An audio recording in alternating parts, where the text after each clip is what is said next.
بسم اللہ الرحمن الرحیم۔ السلام علیکم۔ حضرت داہیہ کلبی رضی تعالیٰ عنہ نہایت خوبصورت تھے۔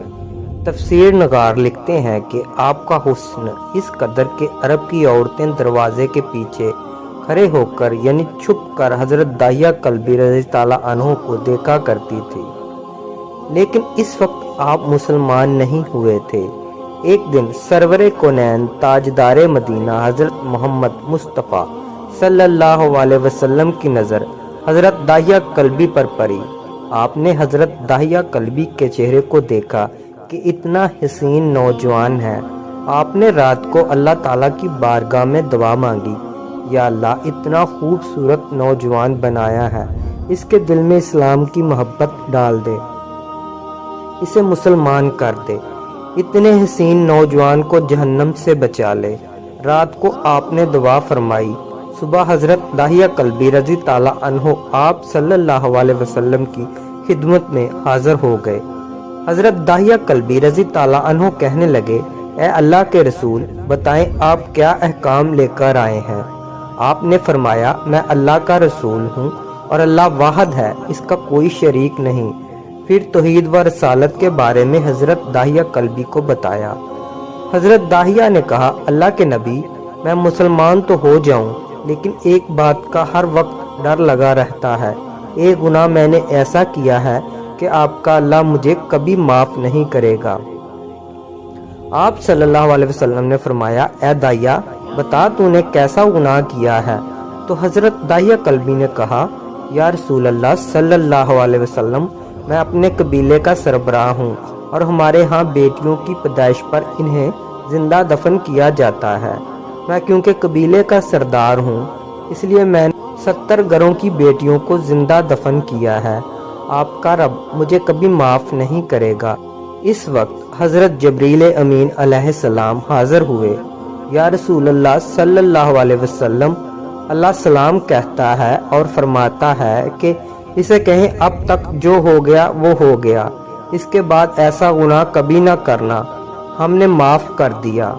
حضرت داہیہ آپ کی زبان سے یہ بات سن کر رونے لگے۔ آپ صلی اللہ علیہ وسلم نے فرمایا، داہیہ اب کیا ہوا، کیوں روتے ہو؟ حضرت داہیہ کلبی کہنے لگے، یا رسول اللہ صلی اللہ علیہ وسلم، میرا ایک گناہ اور بھی ہے جسے آپ کا رب کبھی معاف نہیں کرے گا۔ آپ صلی اللہ علیہ وسلم نے فرمایا، داہیہ کیسا گناہ بتاؤ؟ حضرت داہیہ کلب فرمانے لگے، یا رسول اللہ، میری بیوی حاملہ تھی اور مجھے کسی کام کی غرض سے دوسرے ملک جانا تھا۔ میں نے جاتے ہوئے بیوی کو کہا کہ اگر بیٹا ہوا تو اس کی پرورش کرنا، اگر بیٹی ہوئی تو اسے زندہ دفن کر دینا۔ داہیہ روتے جا رہے ہیں اور واقعہ سناتے جا رہے ہیں۔ میں واپس بہت عرصہ بعد گھر آیا تو میں نے دروازے پر دستک دی۔ اتنے میں ایک چھوٹی سی بچی نے دروازہ کھولا اور پوچھا، کون؟ میں نے کہا، تم کون ہو؟ تو وہ بچی بولی، میں اس گھر کی مالکین ہوں۔ آپ کون ہیں؟ داہیہ فرمانے لگے، یا رسول اللہ صلی اللہ علیہ وسلم، میرے منہ سے نکل گیا، اگر تم بیٹی ہو اس گھر کی مالک کی تو میں مالک ہوں اس گھر کا۔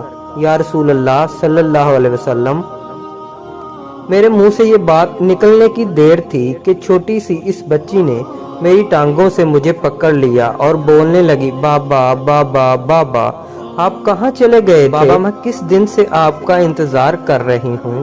حضرت داہیہ کلبی روتے جا رہے ہیں اور فرماتے ہیں، اے اللہ کے نبی، میں نے بیٹی کو دھکا دیا اور جا کر بیوی سے پوچھا، یہ بچی کون ہے؟ بیوی رونے لگ گئی اور کہنے لگی، داہیہ یہ تمہاری بیٹی ہے۔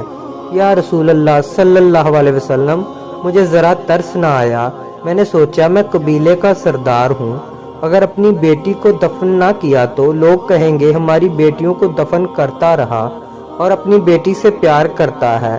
حضرت داہیہ کی آنکھوں سے اشک زاروں قطار نکلنے لگے۔ یا رسول اللہ صلی اللہ علیہ وسلم، وہ بچی بہت خوبصورت تھی، بہت حسین تھی، میرا دل کر رہا تھا اسے سینے سے لگا لوں۔ پھر سوچتا تھا کہیں لوگ بعد میں یہ باتیں نہ کہیں کہ اپنی بیٹی کی باری آئی تو اسے زندہ دفن کیوں نہیں کیا۔ میں گھر سے بیٹی کو تیار کروا کر نکلا تو بیوی نے میرے پاؤں پکڑ لیے